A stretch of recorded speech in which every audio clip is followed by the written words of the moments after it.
लेखांकन शब्दावली।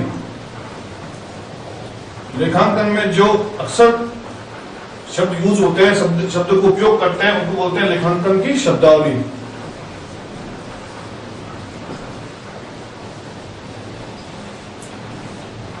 दूसरी होती है पूंजी। जब कोई व्यापार शुरू होता है और व्यापार का स्वामी, व्यापार का मालिक जो कुछ रकम लगा के व्यापार शुरू करता है, राशि का व्यापार शुरू करता है, उसको बोलते हैं व्यापार की पूंजी। पूंजी लगाने के बाद ही व्यापार शुरू होता है। तो जो मालिक व्यापार में पैसा लगाता है, इन्वेस्टमेंट करता है, विनियोग करता है, उसको हम बोलते हैं पूंजी। ये पूंजी व्यापार में एक लंबे समय तक के लिए रहती है और उस पूंजी के बेस पर व्यापार आगे चलता है, आगे बढ़ता है। इसी को हम बोलते हैं सीड मनी बोलते हैं इसको अपन। ये होती है हमारी व्यापार की पूंजी। सेकंड जो आता है वो आता है आहरण।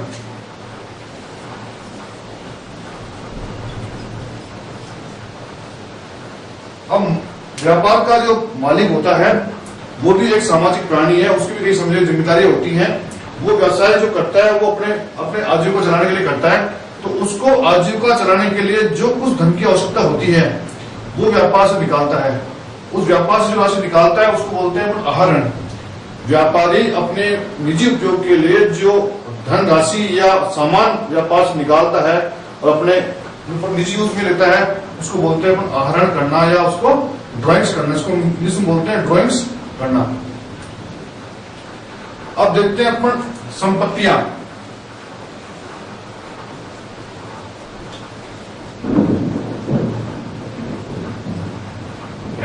ऐसी वस्तुएं एवं सामान जो एक लंबी अवधि के लिए व्यापार को चलाने में सहायक हो, उसको हम संपत्तियां बोलते हैं, उसको एसेट्स बोलते हैं। ये हमारे व्यापार को चलाने में सुगमता प्रदान करते हैं। जैसे कंप्यूटर हुआ, मशीनरी हुई, फर्नीचर हुआ, मोटर गाड़ी हुई, ये सभी चीजें हमारे लिए संपत्ति है, क्योंकि ये व्यापार को चलाने में सुगमता प्रदान करती है, हमें सहायता प्रदान करती है। तो ये हम संपत्ति बोलते हैं इनको। ये लंबी अवधि के लिए अपन क्या करते हैं, खरीदते हैं और उसको अपन व्यापार में यूज देते हैं। जब अनुपयोगी होती है तब इनको वापस भेज देते हैं, फिर नहीं भेज देते हैं। इस तरह हमारा काम चलता रहता है। तो जो व्यापार की सुविधा के लिए अपन जो वस्तुएं खरीदते हैं उसको बोलते हैं संपत्तियां क्रय करना। तो ये हमारी संपत्ति होती है। अब संपत्ति हमारी कई तरह की हो सकती है, इसके लिए आगे कई वर्णन मिलेंगे। इसलिए होती है दृश्य संपत्ति। दृश्य इसको बोलते हैं टेंजिबल।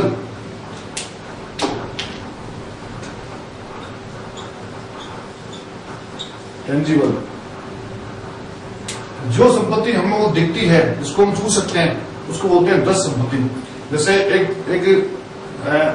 एक बोर्ड है, हमको दिख रहा है, तो ये हमारी क्या है, एक दृश्य संपत्ति है। जैसे टेबल हमको दिख रही है तो दृश्य संपत्ति है। जैसे हमारा पंखा दिख रहा है हमको, दृश्य संपत्ति है। तो जो संपत्ति हमको दिखती है, जिसको अपन छू सकते हैं, वो है दृश्य संपत्ति। जो हमको दिखती नहीं है लेकिन संपत्ति है, वो उसको बोलते हैं अदृश्य संपत्ति। इसमें जो अपन लेंगे वो आती है गुडविल। हमारी जो गुडविल होती है, हमारी जो ख्याति होती है, वो ख्याति हमारे लिए अदृश्य संपत्ति होती है। वो हमको दिखती नहीं है, हमारी संपत्ति होती है। वो हमारे व्यापार को चलाने में और व्यापार को बिक्री बढ़ाने में सहायता प्रदान करती है, इसलिए उसको हम अदृश्य संपत्ति की श्रेणी में मानते हैं। तो इसका मतलब हुआ कि संपत्ति होते हुए दृश्य और होगी अदृश्य संपत्ति। इसमें महत्वपूर्ण रूप देते हैं ख्याति को अपन, इंग्लिश में बोलते हैं उसको गुडविल।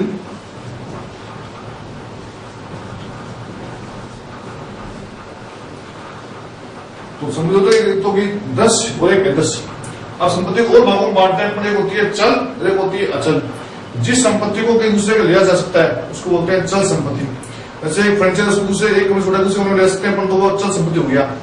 लेकिन जो चीज एक दूसरे जगह ले उसको अपन परिवर्तन नहीं कर सकते, उसको बोलते हैं अपन अचल संपत्ति। जैसे हमारी बिल्डिंग है, अचल संपत्ति है। हमारी फर्नीचर है, हमारा जो मशीनरी है, अचल संपत्ति है। क्योंकि वो एक जगह फिक्स होती है मशीन, और वो मशीन वहीं पे काम करती रहती है। और जब उसको हटाते हैं तो उसमें कई तरह की इसमें बाधाएं आती हैं, कई तरह की उसमें समस्या आती है। तो जो संपत्ति जिसको अपने स्थान से परिवर्तन हो सकती है उसको बोलते हैं अपन चल संपत्ति। परिवर्तन नहीं हो सकती है वो उसको बोलते हैं अपन अचल संपत्ति। एक होती है तरल, एक होती है स्थायी संपत्ति। तरल एवं स्थायी संपत्ति।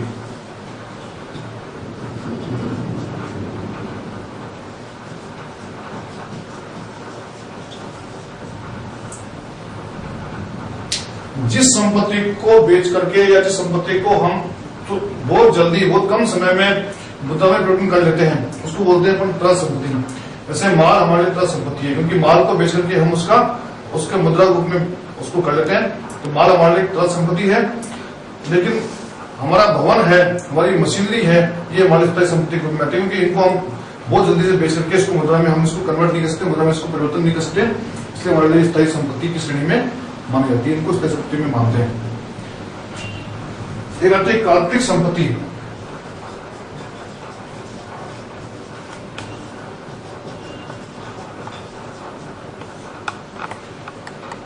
फिक्टिशियस, इसको इंग्लिश में बोलते हैं फिक्टिशियस एसेट्स, काल्पनिक संपत्ति। ये संपत्ति हमारी बिजनेस में होती है, इसको ये तो कल्पना है, इसको मानते हैं अपन और हमारे इसको बैलेंस शीट में दिखाते हैं, चिट्ठी में इसको दिखाते हैं अपन। ये संपत्ति हमारे लिए होती है, इसको बोलते हैं काल्पनिक संपत्ति। अब देखते हैं देनदार।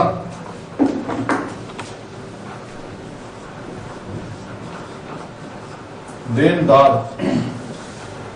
जिन लोगों को हमने माल बेचा है, और वो लोग जिन लोगों को हमने उधार में माल बेचा है, जिन लोगों को हमने उधार में माल बेचा है, वो लोग हमको वापस पैसा देंगे, तो वो हमारे लिए क्या होंगे? देनदार होंगे। मतलब वो पैसा हमको देंगे तो हमारे लिए देनदार ले जाएंगे, उनको हम देनदार की श्रेणी में मानेंगे, तो वो देनदार करे जाएंगे। फिर एक लेनदार, जिन व्यापारियों से हमारी फर्म ने, हमारी संस्था ने उधार में माल क्रय किया है, उनको बोलते हैं हम लेनदार। वो हमसे पैसा लेंगे, हम उनको पैसा चुकाएंगे, मतलब वो उनको पैसा हम चुकाएंगे, हम उसको चुकाएंगे, वो हमारे लेनदार। जिससे हम लेंगे वो हमारे लिए क्या होते हैं? देनदार। अब देखते हैं स्टॉक। एक होता है माल। पहले माल समझते हैं कि माल क्या होता है। पुनर्विक्रय के लिए जो वस्तुएं या सेवाएं हम क्रय करते हैं उसको बोलते हैं माल। वो हमारे लिए क्या है? माल। जो वस्तुएं हम पुनर्विक्रय के लिए परचेस करते हैं वो हमारे लिए माल है। और माल तीन अवस्था में हमारे यहाँ पे रह सकता है। एक आता है अपना कच्चा माल। निर्माण करने वाली संस्थाएं, जो संस्थाएं कच्चे माल से तैयार माल करवा करके बेचती है, उनमें ये कच्चा माल होता है। कच्चा माल वो माल होता है जिससे हम तैयार माल करते हैं। जैसे प्लास्टिक की जो सामान बनता है वो प्लास्टिक के दाने आते हैं, उस दानों से प्लास्टिक के कई तरह सामान बनता है। उसमें कुर्सियां बनती हैं, उसकी टेबलें बनती हैं, उसकी और कुछ बनता है, सामान बनता है। तो उसके लिए प्लास्टिक के दाने जो होता है वो कच्चा होता है। ऐसे बिल्डिंग के काम के में सीमेंट है, कंक्रीट है, रोडी है, बजरी है, वो उसके लिए कच्चा माल है। उसके आधार पर आगे जाके बिल्डिंग बनती है, एक भवन बनता है, तो वो कच्चा माल की श्रेणी में आता है। तो कच्चा माल से पक्का माल तैयार होगा, उसको बोलते हैं कच्चा माल। तो एक तो होता है माल में कच्चा माल, दूसरा होता है तैयार माल। जो माल कच्चे माल से तैयार हो चुका और जो बिक्री के योग्य माल है उसको बोलते हैं हम तैयार माल। एक होता है अनिर्मित माल।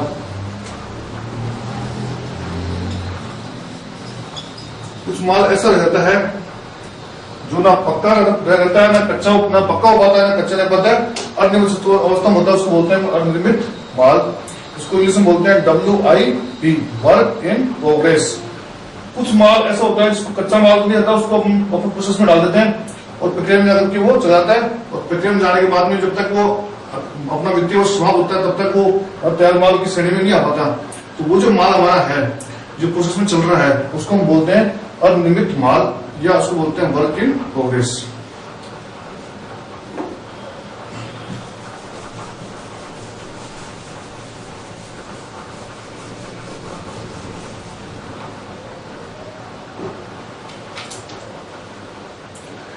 अब देखते हैं कि स्टॉक की 3 स्टेज होती है। स्टॉक की स्टेज होती है 3। पहला स्टेज होती है इसकी प्रारंभिक स्टॉक।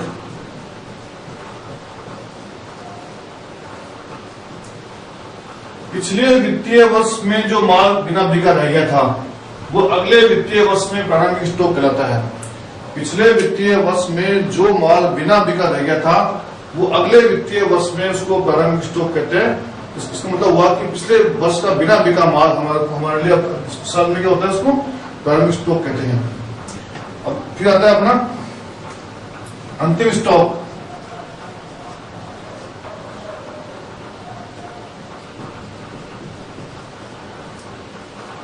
जो माल इस वर्ष के, इस वित्तीय वर्ष के अंत में बिना बिका जाता है उसको बोलते हैं अपन अंतिम स्टॉक।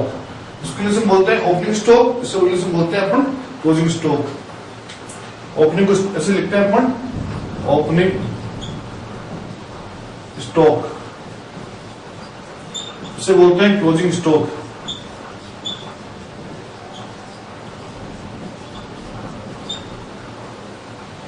ये दो तरह का हमारा स्टॉक हो सकता है, एक ओपनिंग स्टॉक और एक होता है हमारे पास में क्लोजिंग स्टॉक। अब देखते हैं क्रय किसे कहते हैं।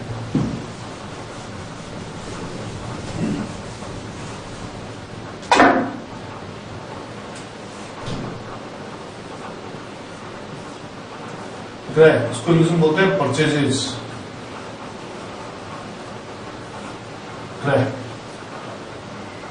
पुनः बिक्री के लिए जो माल हम खरीदते हैं उसको बोलते हैं हम क्रय। मतलब जो माल हम दोबारा बेचने के लिए या बेचने के लिए परचेज करते हैं उसको बोलते हैं हम क्रय बोलते हैं। एक होता है विक्रय। जो माल हम बेचते हैं उसको विक्रय बोलते हैं, उसकी जो उसकी राशि होती है उसको हम विक्रय बोलते हैं, उसको हम सेल्स बोलते हैं।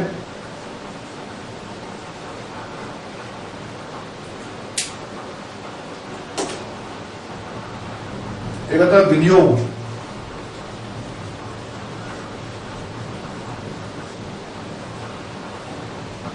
जैसे एक व्यापारी अपनी आय में कुछ राशि बचा करके उसका बचत करता है, उसको कहीं कहीं विनियोग करता है, वैसे ही व्यापार में जब कोई राशि का उपयोग व्यापार में नहीं हो पा रहा होता है तो उस राशि को कहीं दूसरे बैंक में या दूसरे संस्था में विनियोग कर दिया जाता है, उसको निवेश कर देता है, उसको बोलते हैं विनियोग। इन विनियोगों पर व्यापार को लाभ मिलता है, इस पर ब्याज मिलता है या लाभांश मिलता है, तो ये लाभ के लिए जो पैसा जो लगा देते हैं उसको अपन विनियोग बोलते हैं। ये हमारे लिए क्या होती है, संपत्ति होती है, इसको हम चिट्ठी के संपत्ति पक्ष में दिखाते हैं। एक होता है सकल लाभ।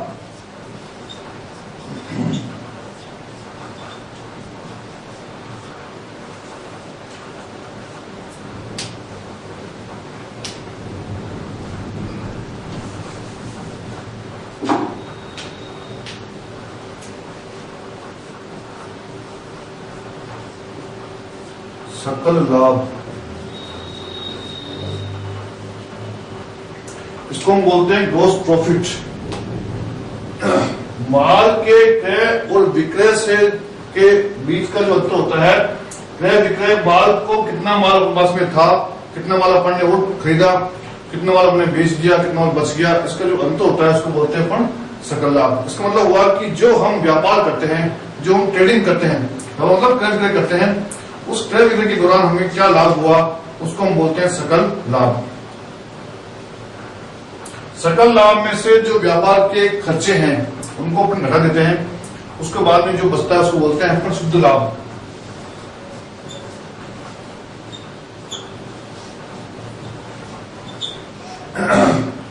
सकल लाभ में से व्यापार के जो खर्चे होते हैं, जैसे वेतन है, व्यापार का जो व्यापार की जो संपत्ति किराए पे देखिए अपन, उसका किराया है, पूंजी का ब्याज है और ऋण का ब्याज है, इस तरह के खर्चे जो अपन घटा देते हैं, उन सब खर्चों को घटाने के बाद में जो लाभ बचता है उसको बोलते हैं अपन शुद्ध लाभ बोलते हैं। यही असली लाभ होता है, यही लाभ मालिक को जाकर के मिलता है, ये मालिक की असली कमाई इसी होती है, इसको मालिक कमाई बोलते हैं अपन, शुद्ध लाभ ही होता है। अब देखते हैं खाता।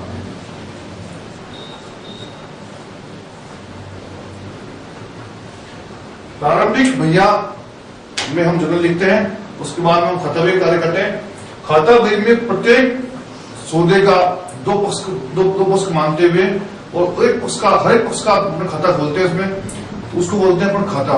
ये एक प्रारूप में बनता है और प्रारूप में ये उस संबंधित सौदे का वर्गीकृत उसमें आता है, सब इकट्ठे वहां पे हो जाते हैं, उसको अपन खाता बोलते हैं। और खाता जिसमें खोलते हैं उस बही को अपन खाता बही बोलते हैं।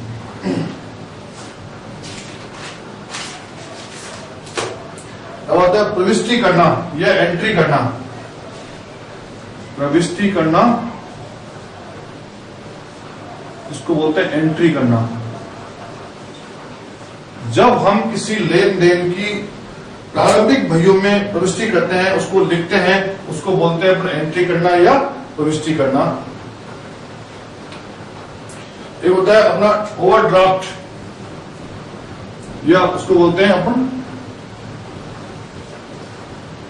ओवरड्राफ्ट।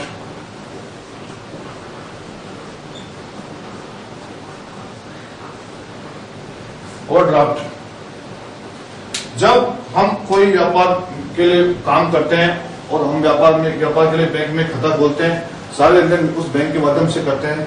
कभी कभी परिस्थिति ऐसी बनती है कि हमारे बैंक बैलेंस में हमारे बैंक का शेष कम होता है, उससे अधिक की हम पेमेंट के लिए चेक जारी कर देते हैं। तो उस स्थिति को जब हमारे पास में उस स्थिति को हम कहते हैं ओवरड्राफ्ट स्थिति। जब हमारे पास में बैंक में बैलेंस कम है और भुगतान ज्यादा होता है, मतलब हमारा बैंक में बैलेंस जो होता है, जो हमारा बैंक में शेष होता है ऋणात्मक होता है, उस स्थिति को बोलते हैं अपन ओवरड्राफ्ट होना। मतलब ये एक टेम्परेरी लोन हमारे को बैंक देता है। ये बैंक की हमारे अपने अंडरस्टैंडिंग होती है, उसके आधार पर हमको बैंक टेम्परेरी लोन देता है और हमारे द्वारा जारी किए गए चेक्स को वो आगे पेमेंट कर देता है और फिर हमारा खाते को ऋणात्मक कर देता है। तो उस स्थिति को अपन बोलते हैं ओवरड्राफ्ट, ओवरड्राफ्ट की स्थिति बोलते हैं। ये हमारे लिए दायित्व होता है। सबसे पहले हमारे पास जो ही अमाउंट पैसा बैंक में बात होता है, उससे पहले हम उस ओवरड्राफ्ट को क्या करते हैं, पेमेंट करते हैं, चुकाते हैं। तो ये हमारे लिए टेम्परेरी एक देयता है, हमारे टेम्परेरी लेनदार है। तो इसको बोलते हैं ओवरड्राफ्ट स्थिति बोलते हैं। अंतिम बट्टा,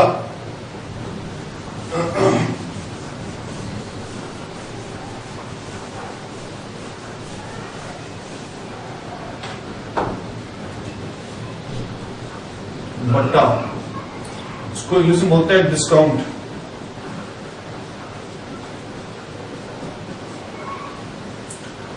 व्यापार में बट्टा दो तरह का बट्टा होता है। एक होता है अपना व्यापारिक बट्टा,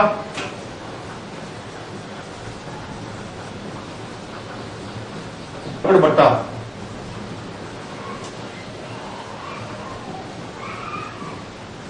इसमें दो तरह के बट्टे होते हैं, प्राप्त एवं देय बट्टा। हम दोनों बट्टों में होते हैं, दोनों बट्टे कब काम लेते हैं, कब इसको देते हैं। पहला हमारा है बट्टा व्यापारिक बट्टा। व्यापारिक बट्टा व्यापारी जब देता है, जब उसको अपनी बिक्री को बढ़ानी होती है, तो बिक्री को बढ़ाने के लिए विक्रय मूल्य में कुछ कमी करता है, उसको हम बोलते हैं व्यापारिक बट्टा। अपन कई बार दोनों देखते हैं कि 50% ऑफ पे माल बिक रहा है, मतलब रेट से 50% कम में माल बिक रहा है, तो ये बट्टा जो होता है उसको बोलते हैं व्यापारिक बट्टा। 20% लेस में माल दे रहे हैं, तो ये बिक्री को बढ़ाने के लिए बट्टा जारी करता है।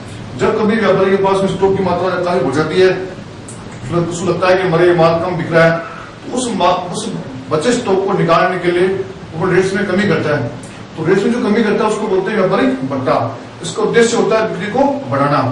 इस व्यापारिक बट्टे की हम अपने खाता बही में या हमारे अकाउंट लेखांकन में कहीं भी एंट्री नहीं करते हैं। ये खाली उस बिल में शो होता है, बिल में प्रदर्शित होता है। ये जो बिल हमको व्यापारी से मिलता है, जिससे हमने माल खरीदा है, उस व्यापारी से ये मिलता है। या हम अगर बट्टा दे रहे हैं तो हम जो बिल बनाते हैं व्यापारी को माल बेचने का, बिक्री बनाते हैं, उसमें खाली प्रदर्शित करते हैं इसको कौन, इसका लेखांकन कहीं भी नहीं किया। ये होता है अपना व्यापारिक बट्टा। ये होता है नौकरी बट्टा। ये बट्टा व्यापारी जब देता है जब उसको भुगतान समय पे प्राप्त करने होते हैं। तो प्राप्त बट्टा जब मिलता है अपन को, जब किसी व्यापारी को जिससे हमने उधार में माल परचेज किया है, उसके जितने दिन में पैसा देने का हमने उससे वादा किया है, उससे कम समय में उसको हम भुगतान करते हैं, तो वो व्यापारी हमको बट्टा देता है। उसको बोलते हैं प्राप्त बट्टा, जिसमें व्यापारी हमको बट्टा देता है। मतलब हमने जल्दी पेमेंट उस व्यापारी को कर दिया, उसका एक हमको पुरस्कार दे रहा है, वो उसको बोलते हैं अपन व्यापारिक बट्टा प्राप्त। उसको बोलते हैं अपन प्राप्त बट्टा बोलते हैं, उसको अपन रुपये बट्टा प्राप्त। एक होता है रुपये बट्टा देय। उसमें अपन देखते हैं कि जब हम किसी हमारे देनदार से भुगतान प्राप्त करते हैं और वो देनदार हमें समय से पहले भुगतान कर देता है, तो समय से पहले जो व्यापारी हमें भुगतान करता है, तो उसको हम जो एक पुरस्कार देते हैं, उसको हम राशि कुछ कम लेते हैं उससे, उसको बोलते हैं हम रोकड़ बट्टा देय। ये बट्टा हमारे लिए नुकसान होता है, ये बट्टा हमारे लिए फायदा, क्योंकि इसमें हमको प्राप्त होता है, ये हमको पेमेंट करना पड़ता है, देना पड़ता है। तो ये देय है और ये हमारे लिए प्राप्त है। प्राप्त हमारे लिए आय है और देय हमारे लिए खर्चा है, ये हमारे लिए एक हानि है। इस तरह से हम पट्टे को अपन देखते हैं।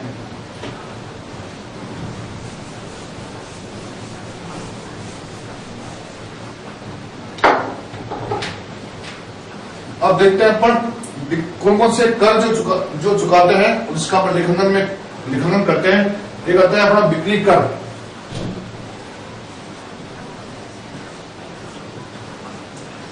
इसी का वर्तमान जो नाम है वो है वेट।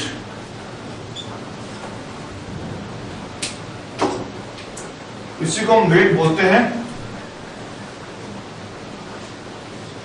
वेट का पूरा नाम होता है value added tax. Value added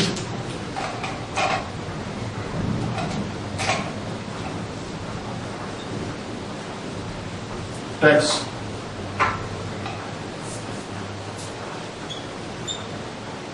value added tax.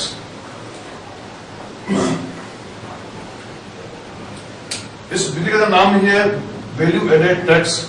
ये राज्य सरकार द्वारा लगाया गया कर है। राज्य सरकार इस कर को लगाती है और जो माल की बिक्री होती है उस माल पर सरकार क्या करती है, टैक्स देती है। उसको बोलते हैं बिक्री कर। जितनी हमारी माल की बिक्री होती है उस बिक्री पर, उसकी वॉल्यूम पर, उसकी जो अमाउंट है, उसकी जो राशि है, उस पर एक कर लगता है। ये एक निश्चित प्रतिशत पे कर लगता है। एक निश्चित प्रतिशत होती है, एक निश्चित प्रतिशत होता है, उस आधार पर ये कर लगता है। जैसे 5%, 7%, 8%। कई बार अलग वस्तु पे अलग दर भी इसकी हो सकती है। इसको बोलते हैं अपन बिक्री कर। दूसरा होता है आय कर। एक व्यापार भी आय करता है, उसकी भी इनकम होती है, उसको लाभ होता है तो उसकी इनकम होती है, उसका आय होती है।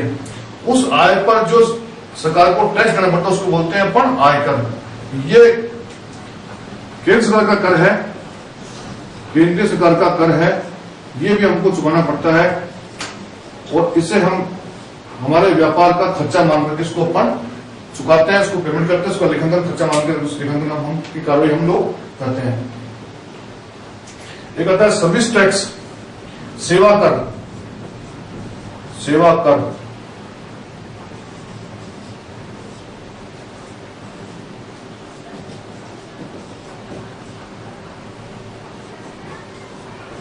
ऐसी बड़ी बड़ी होटलें, ऐसे बड़े बड़े चार्टर्ड अकाउंटेंट, ऐसे बड़ी बड़ी कानूनी सेवाएं जो केवल व्यापार नहीं करती लेकिन केवल सेवाएं प्रदान करती है अपनी, उन सेवाएं प्रदान करने वालों पर कर नया सरकार ने लगाया, उसको बोलते हैं सेवा कर।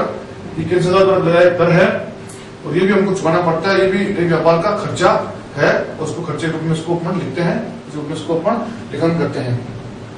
एक उत्पादन कर।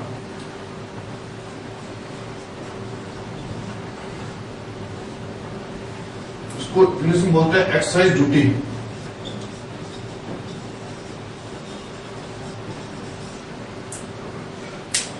जो कंपनी, संस्थाएं, फर्में कच्चे माल से तैयार माल करती हैं, उस कच्चे माल से जो माल तैयार होता है उसकी कितनी मात्रा में वो तैयार माल करती है, उसकी मात्रा के ऊपर जो टैक्स लगता है उसको बोलते हैं अपन उत्पादन कर।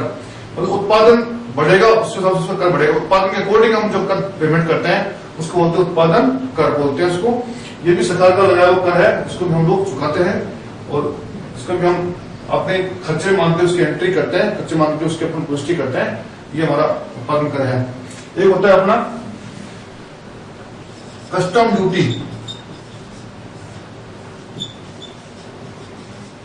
कस्टम ड्यूटी, ये कस्टम ड्यूटी कुछ व्यापार ऐसा होता है जो सीमा पार व्यापार होता है, एक देश दूसरे देश से व्यापार होता है, उसको अपन निर्यात व्यापार बोलते हैं या आयात व्यापार बोलते हैं।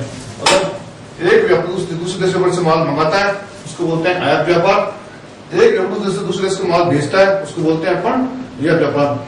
जैसे भारत अमेरिका को चीनी भेजता है तो उसके लिए क्या हो गया, निर्यात व्यापार हो गया, क्योंकि भारत अमेरिका से को चीनी भेज रहा है, चीनी बेच रहा है। ऐसे ही अमेरिका से दवाइयां मंगाता है भारत तो उसके लिए हो गया आयात, क्योंकि वो वहां से माल खरीद के अपने देश में मंगा रहा है।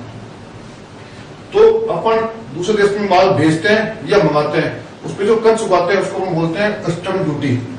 उसको हम कस्टम ड्यूटी बोलते हैं। ये व्यापार के लिए भी एक अपना में खर्चा है। इस तरह से जो महत्वपूर्ण शब्दावली थी इसको अपन ने पढ़ा, उसको देखा अपन ने,